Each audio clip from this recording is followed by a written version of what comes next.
የአሴር መቅረት እንዴት ይታያል?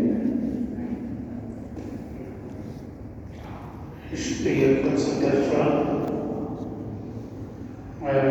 ሞተ ሰው ፋቲሃ ወይም ያሲን የተለያዩ የቁርአን ሱራዎች ወይም አያቶች መቅራት እንዴት ነው ችግረው የሚል ጥያቄው። ይሄ ስራ ያው በሀገራችን የተለመደ ነው፣ በሌሎች ሀገሮች አለ። ግን ከዲኑ አኳያ በሚታይ ጊዜ ለሙታን ቁርአን ቅሩ የሚል መመሪያ አለ። ሙታን ቁርአን ቅሩ የሚል ነብዩ ያው ቁርአን ያወረደው እሳቸው ነው። ሙታን ቤተሰቦች ነበሯቸው። ሐምዛ ብን ሙጠሊብ፣ ጀዕፈር ብን ሙጠሊብ አጎታቸው፣ የአጎታቸው ልጆች፣ እንደገና ልጆቻቸው እነ ዘይነብ፣ እነ ሩቀያ፣ እነ ኡሙ ኩልሱም ሁሉ ከእሳቸው በፊት ነው የሞቱት። እነዚህ ሁሉ ቤተሰቦቻቸው ሲሞቱ ቁርአን ሲቀሩ አልታየም ማለት ነው። ቅሩ ማለት ነው። እና ስለዚህ በተለምዶ ነው ነገራችን። አንዳንድ ሰዎች በግል አስተያየታቸው ጀመሩት። ከዛ በኋላ እየተስፋፋ ባህል ሆኖ ሄደ ማለት ነው። እና ሙታን ላይ ሶላት ጀናዛ ይሰገዳል። እንደሚታወቀው ሶላት ጀናዛ ሲሰገድ የመጀመሪያው ተክቢራ በኋላ ፋቲሃ ይቀራል። ይሄ ብቻ ነው የመጣው ማለት ነው። ፋቲሃ በሶላት ጀናዛ ይቀራል። ከዛ በኋላ አስተግፊሩ ሊአኺኩም ከተከበረ በኋላ ለወንድማችሁ እስትግፋር ምህረት ጠይቁለት ነው ያሉት። ስለዚህ መቃብሩ ከበቃ በኋላ አላሁመ ግፊር ሊፉላን አላሁመ ግፊር ሊፉላን ስሙን ጠርተው እገሌ ጌታ ይቅር በለው ማረው ወንድማችን ማራት እህታችንን የሚል ዱዓ ነው ያስተማሩት ማለት ነው። ከዚህ ውጭ በቤት ሆነ ተሰብስቦ ወይ በቀብር ላይ ሄዶ ከቦ ቁርአን ያሲንም ሆነ ሌሎች ፋቲሃ ወላሂ የመሳሰሉ መቀራት በልማድ የመጡ ነገሮች ናቸው እንጂ ሀታ መዛሂቦች ላይ ይቅራ የሚል የለም። መዛሂቦች እንግዲህ ሻፊዕያ መዝሀብ ሀገራችን በስፋት ይታወቃል። ሐነፊያም እንደዛው እዛ ላይ ቁርአን መቅራት አለበት የሚል ድንጋጌ የለም ማለት ነው። ሐዲስም ላይ አልተገኘም። የመጣው ሶላተ ጀናዛ ላይ ፋቲሃ ይቀራል። ከዛ በኋላ መቃብሩ አፈር ከተመለሰ በኋላ ሰዎች ከመበተናቸው በፊት የሚችሉትን ያህል ዱዓ ያደርጉለታል። ይቅር በለው ጌታዬ ማረው እያሉ ጌታን ይማጸናሉ። ይሄ ነው የመጣው ሰዎች ቀስ በቀስ በዘልማድ አንዳንድ ነገር ሲመለስም ሌላ ጊዜ ጨመር እንደምታውቁት እንትን ብሏልና ከዲኑ አኳያ ይሄ ነው ያለው መመሪያ ነው። ጀዛኩሙላህ። ሁለተኛው ጥያቄ ያገባ ሙስሊም ሁለተኛ ለማግባት የመጀመሪያቱ ሚስቱን አስፈቅዶ እምቢ ካለችው ሁለተኛይቱን ማግባት ሐራም ይሆንበታል ወይ? ክርስቲያን ሴትስ ማግባት እንዴት ይታያል? እሺ ባለትዳር የሆነ ሰው ሁለተኛ ወይም ከዛ በላይ ለመጨመር ከፈለገና አቅሙ ካለው ቀዳሚቱ ባለቤቱ መፍቀድ ግዴታ ነው ወይ? አስፈቅዷት እምቢ ካለችው ዝም ብሎ ማግባት ይኖርበታል ወይስ የሚል ነው። በመሰረቱ ያው አቅም ያለው ሰው ማግባት እንደሚፈቀድለት የተረጋገጠ ጉዳይ ነው። መስና ወፍናተ ወረባ አብራራ ማስተዳደር በትችል ከሆነ በአካላዊ በኢኮኖሚ በማንኛውም መልኩ በማህበራዊ ጉዳይ ኃላፊነትን ለመሸከም የሚችል መሆኑ ካረጋገጠ አንድ ሰው ጨምሮ ማግባት ይፈቀድለታል ማለት ነው። እና ያን ነገር ያው ቤተሰባዊ ትስስሩን ትንዳይ መመካከሩ ጥሩ ነው። ያው እንደዚህ አቅም አለኝ አንቺን የሚረዳሽ ወጣ ምናምን ብሎ ለሻወታ ነጋገሩ መልካም ነው ማለት ነው። ተግባብቶ የተሰራ ነገር ጥሩ ስለሆነ ግን እሷ ካልፈቀደች አይሆንም የሚባል ነገር የለም። እሷ እስከቻለ ድረስ እሱ ማስተዳደር እስከቻለ ድረስ ሰው ራሱ መሆን ብቻ የለበትም። በተለይ በአሁኑ ጊዜ የሴቶች ብዛት በጣም እያደገ ነው ያለው። የወንዶች ደግሞ አቅም በብዛቱ እየቀነሰ ነው ያለው ማለት ነው። ስለዚህ ብዙዎቹ ወቶች እንዲህ አያገኙ አንዴናቴ በሚባለው ከተሄደ ህክም ያላቸውን ሰዎች እንዲያገቡ ተከለከሉ ማለት ነው። ያ ሲከለከል ደግሞ ተጎጆቹ ራሳቸው ሴቶች ናቸው። እድል ያገኘችው መጀመሪያ ቤታለች። ለምሳሌ 4-5 እህቶች ይኖሯታል እሷ። ስለዚህ እሷ አገኘች። ሌሎቹ ግን ይቅሩ ዶዝ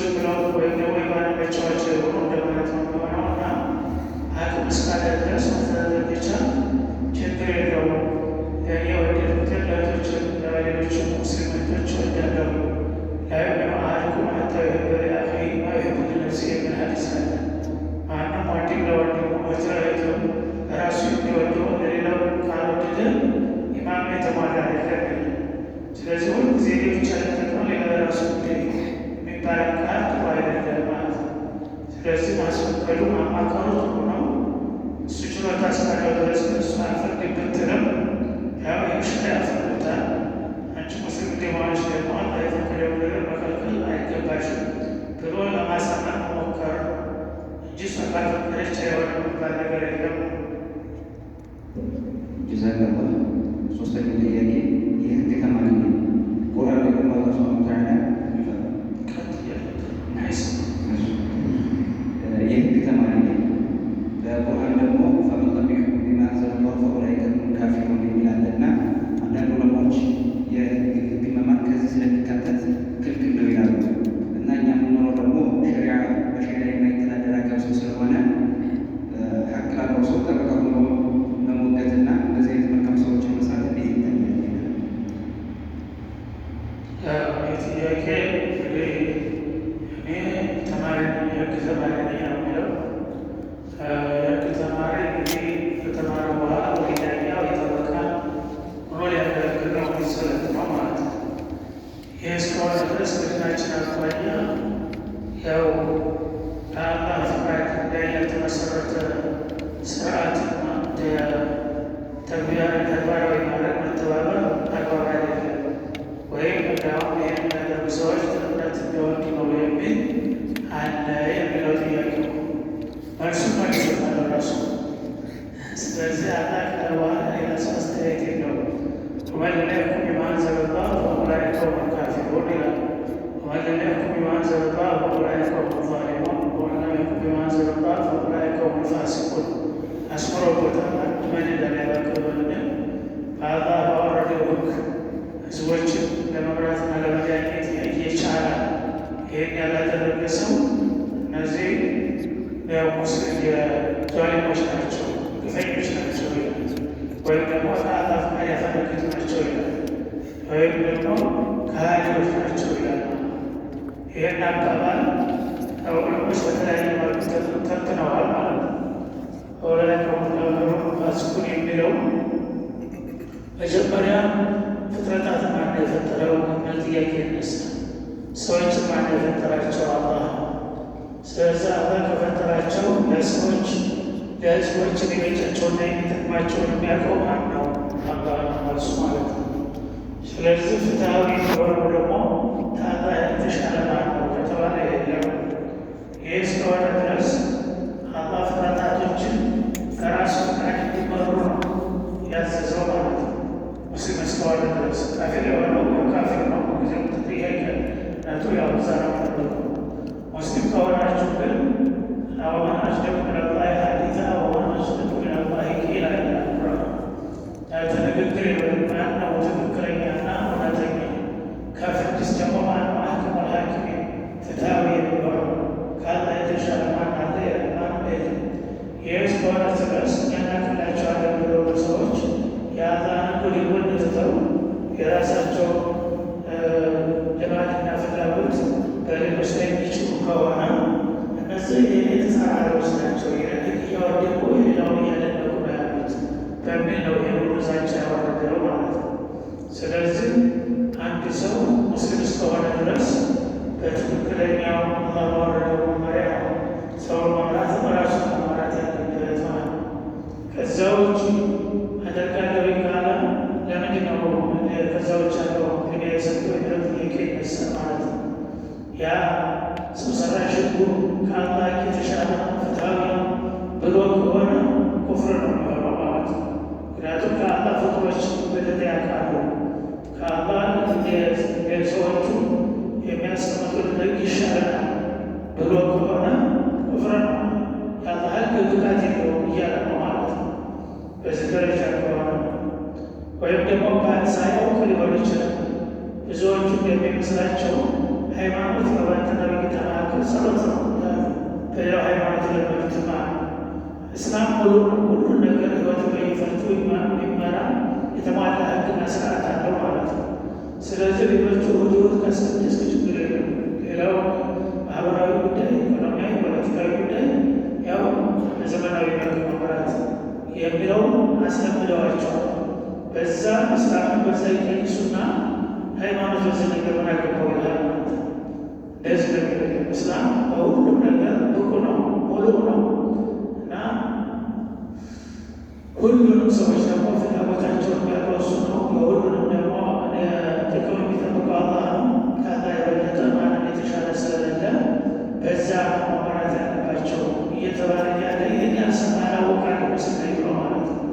ስለዚህ በሌሎች ሃይማኖት እንደተለመደው ሃይማኖት ከዚህ ጋር ማገናኘው ይልና በቀጥታ ጉዳዩን ወደ ሌላ ርዕሰት ይሄዳል ማለት ነው። ይህ ሳያቅ ዳኛው ይህ ክልክል መሆኑን ማያውቃል ሙስሊም ሆኖ በዘመናዊ አካዳሚክ ሰልጥኖ ስራ ላይ የተሰለፈው አካል ምን ችግር አለ? ሙያ ነው፣ ሙያ ያገለግል። እኛ እውቀት የሌላቸው ወገኖችን መረዳ ለሆነ መንገዱ በጥብቅና ምናምን ይልና ያው ኸይር እንደሚሰራ ተብሎ የገምተውና በዛ መልክ ያው ያካሄዳል ስራውን ማለት ነው። ይህ አላወቅም። ታላወቀ ያላወቀ መጠየቅ አለበት ነው። ተሳሉ አለ ኩንቱም ላ ተዕለሙን ነው።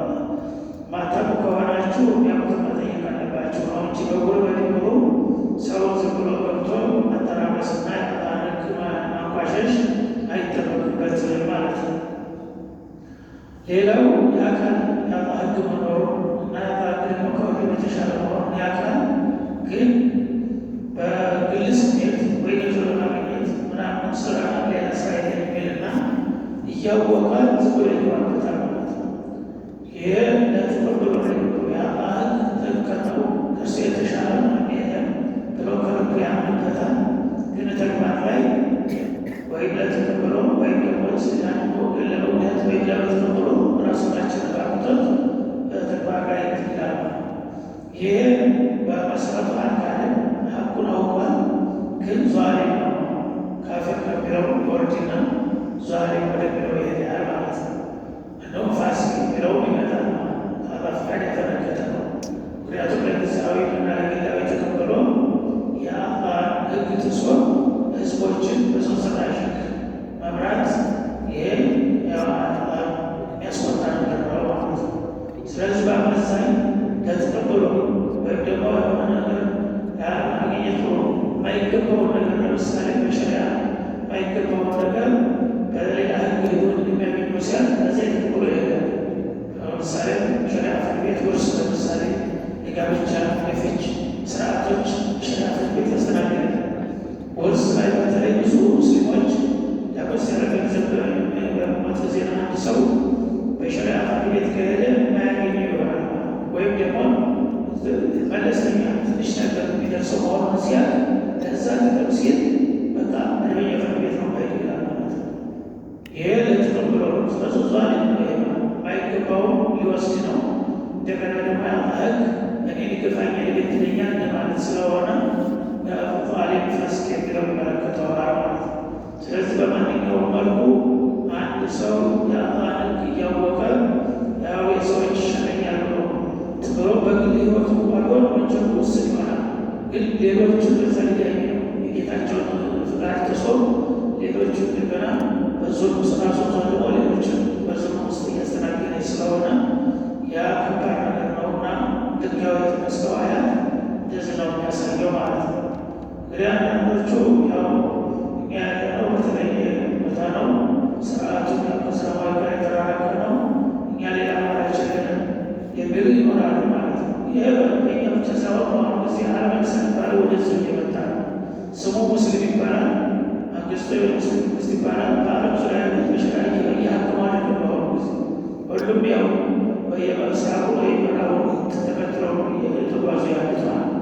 ኺላፈት እስላሚያ እስላማዊ መስተዳደር ከተወደቀ በኋላ ይኸው ከመቶ ዓመት በላይ በአጠቃላይ ሙስሊም መንግስታቶች አሉ ይባላል።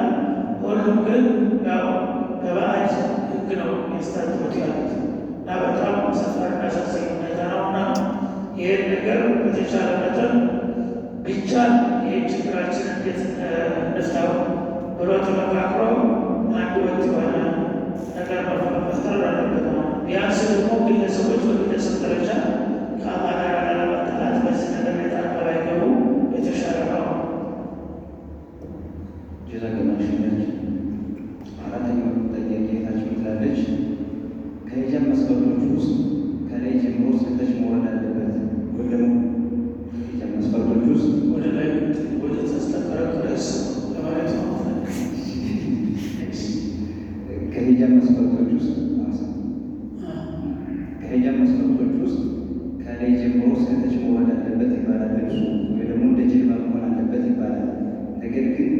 ሰፊ የሆነ የሰውነትን ቅርጽ የማያሳይ ልብስ ከላይ ጀምሮ እስከ ታች ካልሆነ በስተቀር አይቻልም ሊባል ይችላል ወይ? አንዳንድ ሊቃውንቶችም አሉ ሂጃቡ የተለየ ሆኖ ከልብሱ የተጨቀለ የሚጨምሩ ማለት ነው። እና ይሄ እንዴት ይታያል? አንድ አይነት ልብስ መሆን አለበት ወይ? ከላይ እስከ ታች ልብስ ብዙ ተሰማኞች የጀምር የሆኑ ስማት ጥያቄው ሂጃብ በመለከት ብሎ ጥያቄውን በትክክል አልሰማው አጠቃላይ ግንዛቤ ለመስጠት ሂጃብ በቅድሚያ በቅምታ ያዘዘው ነገር ነው። አዩሃ ነቢዩ ቁል ሊአዝዋጅከ ወበናቲከ ወኒሳኢል ሙእሚኒና ዩድኒነ ዐለይሂነ ሚን ጀላቢቢሂን የሚለው አያት ነው የመሰረቱ ማለት ነው።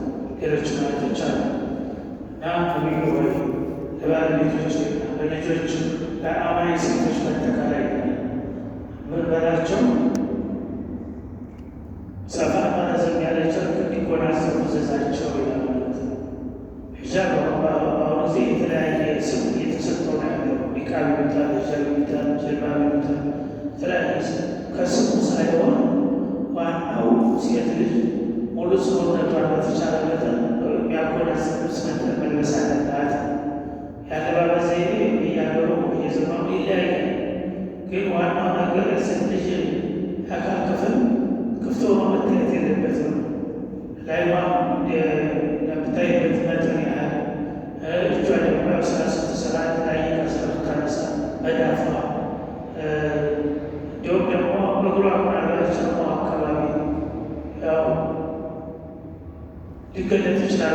አስፈላጊ ለመንቀሳቀስ የሚያስችላት ሁኔታ። ከዛ ውጭ ያለው በማንኛውም አለባበስ ዘይቤ ሴት ልጅ ሙሉ ሰውነቷን መሸፈን አለባት ይባላል። ሙሉ ሰውነቷን የምትሸፍንበት ጊዜ እንግዲህ ስሙን ሂጃብ ልትለው ትችላለች፣ ኒቃብ ልትለው ትችላለች፣ ጀልባብ ልትለው ትችላለች። ስሙ ላይ አይደለም ጉዳዩ። ይሄ ልብስ ሙሉ ሰውነቷን ሸፍኗል ወይ? እንደገና ደግሞ ጥሎ በቃል ወደ ቆዳ ሰውነት ላይ የተለጠፈ ከሆነ ያ የሰውነት ቅርጽን አፋጥኖ ያሳያል። እንደዛ ከሆነ ሂጃብ ይባላል ማለት ነው። ወይም ደግሞ ስስ ሲሆንና ለፌስታል ሰውነቷን የሚያሳይ ይሆናል ማለት ነው። ያ ሙሉ ብትለብሰው ዋጋ ያለው ካሲያትን አርያት ብለዋል። ለብሰው ያለበሱ የሆኑ ሴቶች በጃር ማስታቻቸው አለብረዋል ረሱል ዐለይሂ ሰላም። ወይም ደግሞ የተወሰነው ክፍል ትብላ የተወሰነው ክፍት ታደርገዋለች። ያ ከሆነ ያው ሂጃብ የሚለው ነገር አልተሟላ ማለት ነው። ስለዚህ ዋናው ነገር ፊት ፊት ክብ ሊከፈት ይችላል። ምክንያቱም ሰው ሲሄድ ሲንቀሳቀስ ሲል በደንብ ታላየ በተለይ ባሉት መኪና ሊገጭ ይችላል ይችላል።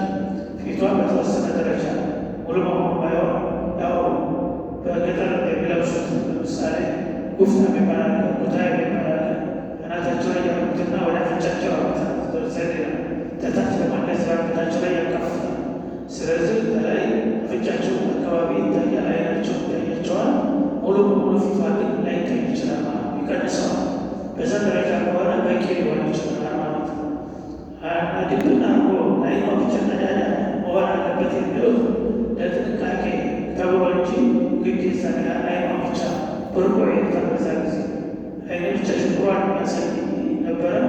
እሱ ግዴታ አይደለም።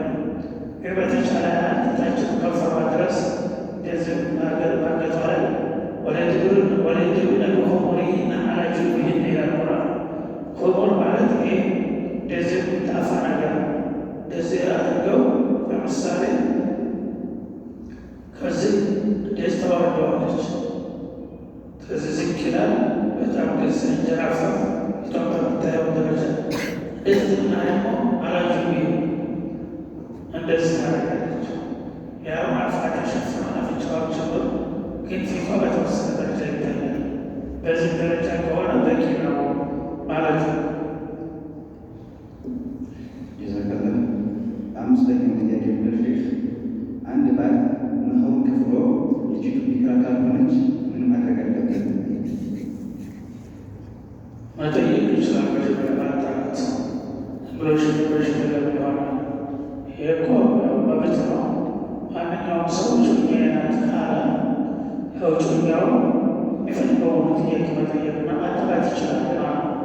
ለዚህ ነው አጅነቢ ማየት ክልክል ነው በመሰረቱ። በአሴት ማየት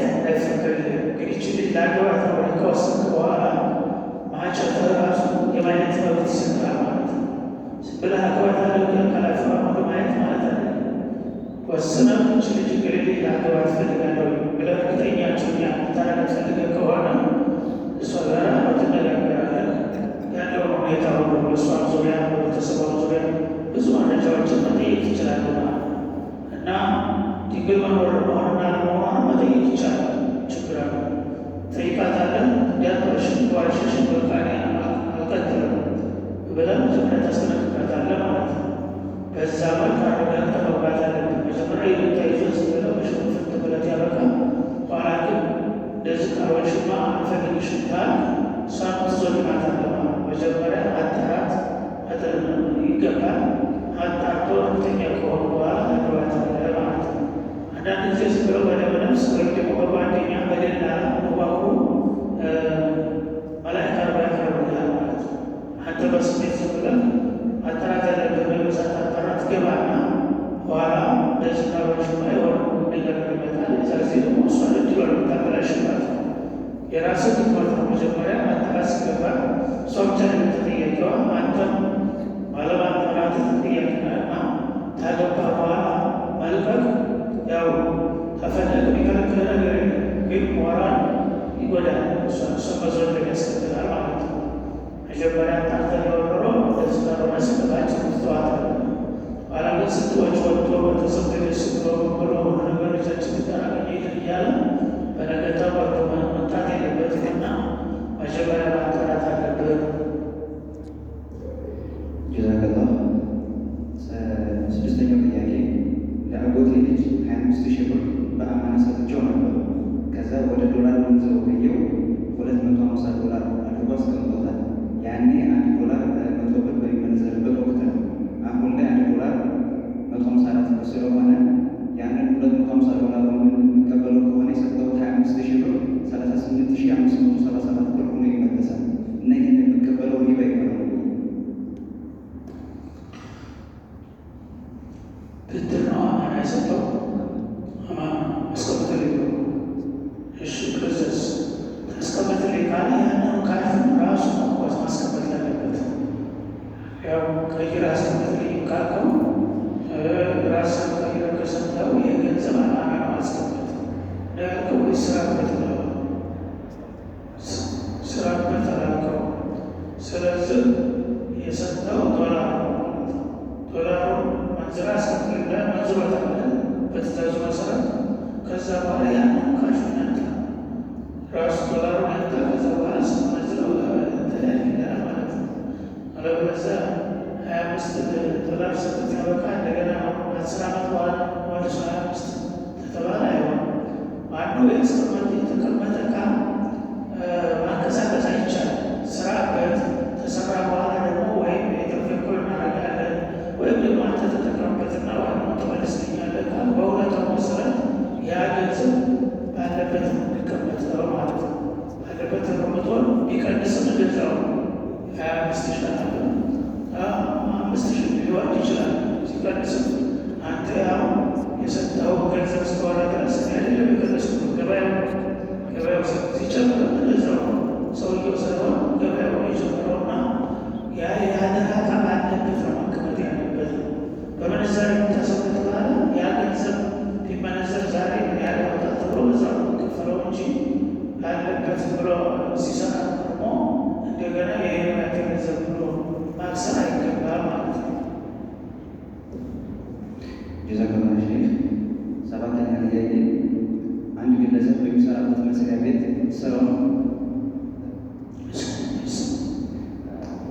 አንድ ግለሰብ የሚሰራበት መስሪያ ቤት ላይ በአግባቡ ሳይሰራ እና የውሸት ሪፖርት እያደረገ 2 ዓመት ደሞዝ ሲበላ ይቆያል። እነዚህ ግለሰብ ተውበት ያደርግ ብቻ ይበቃዋል ወይስ ሌላ የሚያደርገው ካሳ አለበት? እሺ አንድ የስራ የተቀጠረ ሰው ስራው በአግባቡ ሳይወጣ ደሞዝ እየተቀበለ የተወሰነ ጊዜ ቆይቷል። አሁን ተውባ ማድረግ ነው የሚገባው ወይስ ሌላ ነገር ይጠየቅበታል? ይጠይቃል እንጂ ደሞዝ የሚከፍል አካል እኮ አንተ ልታገለግለው የበለጠ ሊጠቀም ነው አንተ የቀጠረው። ስለዚህ ታከሰብከው ይህን ነገር እያወቅህ ዝም ብለህ ደሞዝ የክፍለ እንጂ እሱ ስራ ስራታ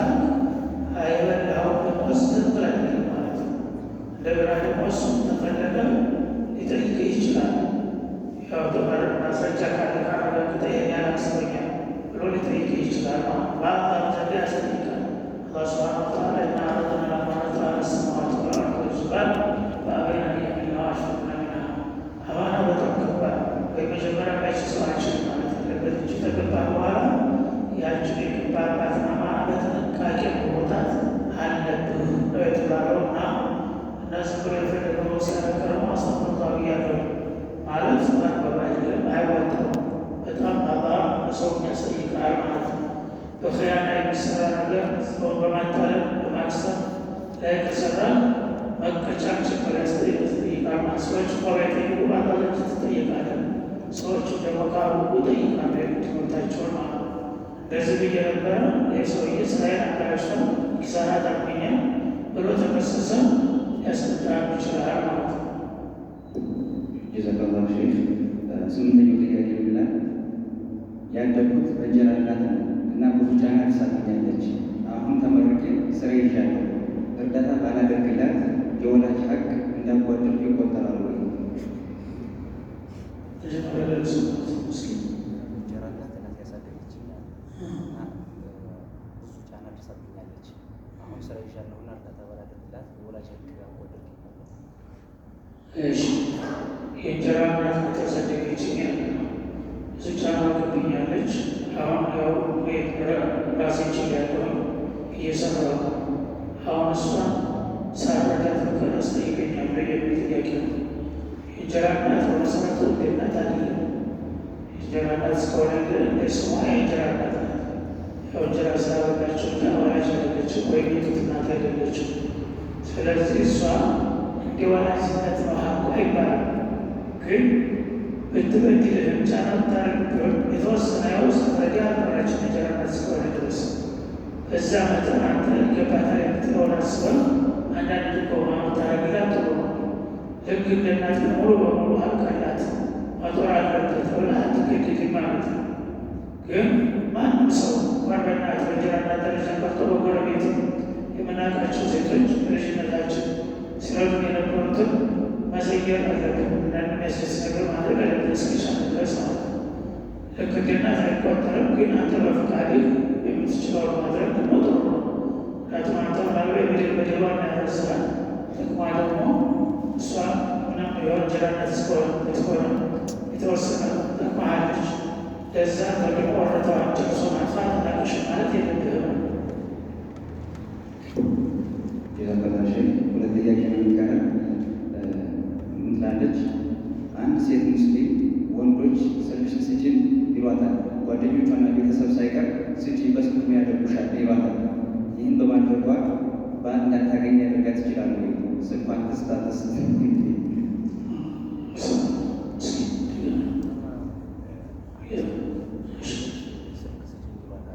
የራሱ እና ቤተሰብ ውስጥ ይሏታል እና ችግር ይፈጥራል። እና ደስት ሰበት ያገኛለች እና ስልክ ስጪ ወንዶች ስለሚሏት ቤተሰብ ውስጥ ይሏታል። ስልክ ውስጥ ሚላቸው የሰውየው ሁኔታ ነው። ሰውየው ማናባይ ጎረቤት ሊሆን ይችላል፣ በዝምድና ያለ ሊሆን ይችላል። ለእሷ የሚያስብላት ተንኮል የሚያደርሰላት ጠረጥረው መታመው ከሆነ ማንኛውም ማህበረሰብ መተባበር ይቻላል ማለት ነው። መታመው መሆን አለበት። እሷ ብዙ በማንበር የስሳ መስጠት የለበትም። ቤተሰብ ደግሞ ስጭ ላገኘች ሁሉ ማለት የለባቸው። ምክንያቱም ጉዳቱ ያመዝናል ማለት ነው። ያን ስልክ ከያዘ በኋላ በተለያየ መልኩ ጫና ሊያገኝባት ይችላል፣ ችግር ሊያመጣባት ይችላል እና ጥንቃቄ ማድረግ አለባት። ቤተሰቦቹ ስለዚህ ጉዳይ አያገባቸው። ለቤተሰብ ለዘመድ ከሆነ የታወቀ ነው። እነሱ ሄዱ ትሰጣለች ማለት ነው። ለማታውቂው ሰው ስጭ ማለታቸው ትክክል አይደለም እና ራሱን ለመጠበቅ ጥንቃቄ ማድረግ አለባት። ይህ ሰው ማን ነው? ለምንድን ነው የጠየቀ? ገና ሂሳብ አለና የምታምነው ከሆነ ወይም ደግሞ አካባቢ ሰው ዘመድ ጎረቤት ጥሩ ሰው መሆኑ የምታውቀው ከሆነ ምናልባት ለመልካም ዕድልም ሊጠይቅ ይችላል። ሌላ ብቸኛ ላይ መጣላት ይሆናል ሊሆን አይታወቅም። ስለዚህ ሙሉ በሙሉ አልሰጥም ማለት ጥሩ አይደለም። መዝናና ቀንና የሚበጃት መሆኑ ካወቀች ለምንድን ነው ጠይቀው ራሱ አጣራ። ከዛ እሷ ሆነ ቤተሰብ ብሎ ታገኘሽ ሁሉ ስጭ ማለት አግባብ አይደለም። ብዙ ጊዜ አሁን ችግር ላይ ይወርቃሉ እንደዚህ የሚያደርጉ ሰዎች። ኢንሻአላህ ጀዛከላሁ ኸይር። የመጨረሻ ጥያቄያችን አዛውንት እናቶች ስመን ካልዘየርናቸው ይቆጣሉ እና እነሱ መጨበጥ ሐራም ይሆናሉ።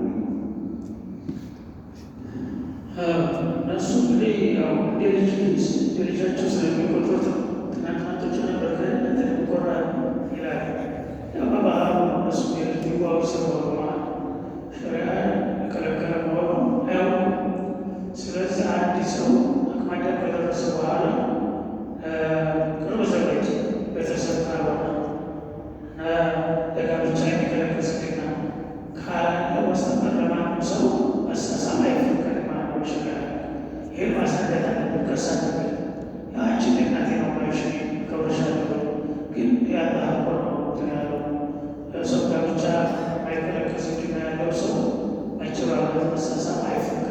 ስራ አባባሉ ይበቃል እያለ ማስተማር አለብን።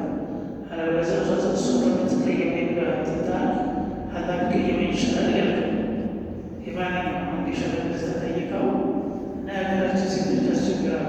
ግድ ታንሰማችሁ እያሉ ያስቸግራሉ። ቢስላቸው ይቆጣሉ።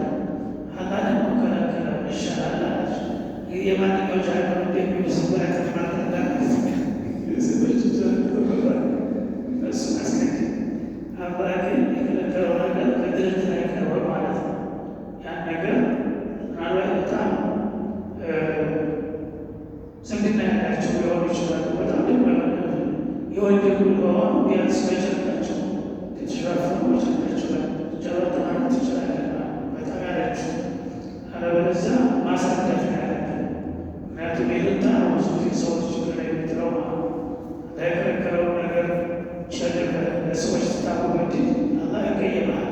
እኔን መፍራትተት ዋነ ወላሁ አቋን ታክሻ ፍጡርን ከምትፈራ አላህ መፍራት ይበልጥ ነበር ይላል። ስለዚህ ሰዎችን ፈርታ እንደፈርገኝ ይላል አላህ ሱብሓነሁ ወተዓላ። የአይነት